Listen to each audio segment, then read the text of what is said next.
Hello दोस्तों, स्वागत है आपका हमारे चैनल में। आज हम बात करेंगे मौसमी चटर्जी के बारे में। मौसमी चटर्जी ने महज 16 साल की उम्र में बांग्ला फिल्म बालिका वधू से डेब्यू किया था। हर किरदार को वो आसानी से निभाती गई, लेकिन आपको जानकर थोड़ा सा दुख होगा कि मौसमी ने अपनी लाइफ में बेहद ही दर्द सहा है। मौसमी की शादी मात्र 15 साल की अवस्था में हो गई थी और 18 साल में वो माँ बन चुकी थी। इसके बाद उनकी लाइफ में जो कुछ भी हुआ वह काफ़ी दुखद था। मौसमी की पहली बेटी यानी पायल मुखर्जी अब इस दुनिया में नहीं है। अपने ज़माने की मशहूर एक्ट्रेस मौसमी चटर्जी अपनी शानदार एक्टिंग के लिए जानी जाती हैं। उन्होंने मंजिल, अनुराग, रोटी कपड़ा और मकान, प्यासा सावन, घर एक मंदिर समेत कई फिल्मों में शानदार एक्टिंग की है। मौसमी उस दौरान सिनेमा की दुनिया में आई थी जब अक्सर हीरोइनें अपनी शादी की बात छिपाती थी, लेकिन मौसमी ऐसी एक्ट्रेस रही है जिन्होंने शादीशुदा होते बॉलीवुड में पैर जमाया और शर्मिला टैगोर, जया बच्चन, साधना, डिम्पल कपाड़िया और हेमा मालिनी जैसी हाईपेड एक्ट्रेस को जबरदस्त टक्कर दी। 26 अप्रैल 1955 को कोलकाता में जन्मी मौसमी की शादी अरेंज मैरिज थी। उन्होंने अपने पिता के पसंद के लड़के से शादी की थी। उनकी शादी उस वक्त मशहूर संगीतकार जयंत मुखर्जी से हुई थी। शादी के वक्त मौसमी फिल्म परिणीता में काम कर रही थी। मौसमी चटर्जी के बारे में कहा जाता है कि वो इतनी शानदार एक्ट्रेस है कि रोने वाली सीन भी आसानी से बिना ग्लिसरीन के कर लेती थी।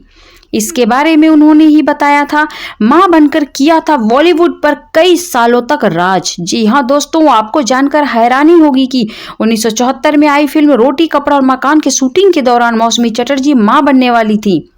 जब मौसमी का करियर पीक पर था तब उन्होंने एक बेटी को जन्म दिया जिसका नाम बेहद प्यार से पायल रखा।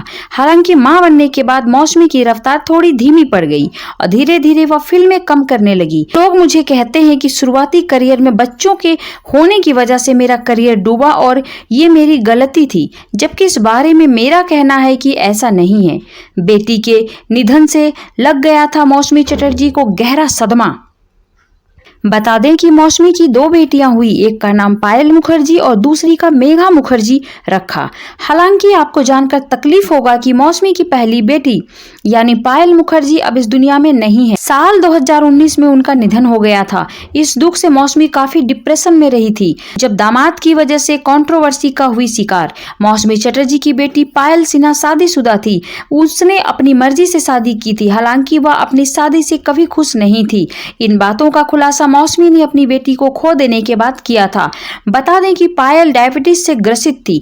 वह लंबे समय तक कोमा में थी और बाद में उनका निधन हो गया था। हालांकि पायल की बीमारी के दौरान मौसमी और उनके दामाद के बीच काफी लड़ाई झगड़ा हुई थी। मौसमी ने अपने दामाद डिक्की सिन्हा पर उनकी बेटी का ध्यान नहीं रखने का आरोप लगाया था और उन्होंने अपने दामाद पर ही केस दर्ज करवा दिया था, लेकिन उनके दामाद ने उनके आरोपों को गलत बताया था। तो हम जानते हैं कि अभिनेत्री मौसमी चटर्जी की किन सितारों के संग रहा अफेयर। मौसमी पहली ऐसी अभिनेत्री रही है जिनका किसी भी स्टार के साथ कोई भी अफेयर नहीं रहा। जी हाँ दोस्तों, मौसमी चटर्जी ऐसी पहली अभिनेत्री है जिनका किसी भी स्टार्स के साथ कोई अफेयर नहीं रहा और ना ही खबरें आई। ये बातें तब की है जब मौसमी का करियर पिक पर था। तब उनका नाम एक्टर संजीव कुमार और विनोद मेहरा, फारूक शेख और जितेंद्र के साथ जोड़ा गया था। हालांकि ऐसा कुछ भी नहीं था, ये सिर्फ एक अफवाह थी। लोग उनके चुलबुले व्यवहार की वजह से ऐसा सोच लिया करते थे। कहा जाता है कि फिल्मों की शूटिंग के दौरान सेट पर मौसमी काफ़ी टेंशन फ्री रहती थी और लोगों को हंसाती रहती थी। आपको बता दें कि मौसमी ने जहां विनोद मेहरा के साथ 10 फिल्मों में काम किया, संजीव कुमार ने मौसमी के साथ इतनी सी बात, अंगूर और स्वयंवर जैसी कई बेहतरीन फिल्में की हैं। लोग मौसमी को विनोद और संजीव दोनों के साथ काफी पसंद करते थे। चटर्जी जितनी खूबसूरत दिखती थी उतनी खूबसूरत, उतनी कोमल उसका हृदय था और उसका जीवन भी काफी ही सरल और सहज रहा है। जितनी सुंदर थी उनका दिल भी उतना ही सुंदर था। लेकिन पता नहीं इस एक्ट्रेस के साथ भगवान ने ऐसा क्यों किया। ना कोई अफेयर, ना कोई लफड़ा, दर्द इतना कि बिना ग्लिसरीन लगाए सीन में रो देती थी एक्ट्रेस, और अचानक इतना बड़ा दुख कि अपनी बेटी को खो दी। चटर्जी हमारे दिलों पे ताउम्र रहेंगी। नेक्स्ट वीडियो आप किस अभिनेत्री या अभिनेता के बारे में चाहेंगे हमें कमेंट बॉक्स में लिख भेजिए। थैंक यू सो मच दोस्तों, अपना ख्याल रखिए, स्वस्थ रहिए, मस्त रहिए, हंसते हुए रहिए।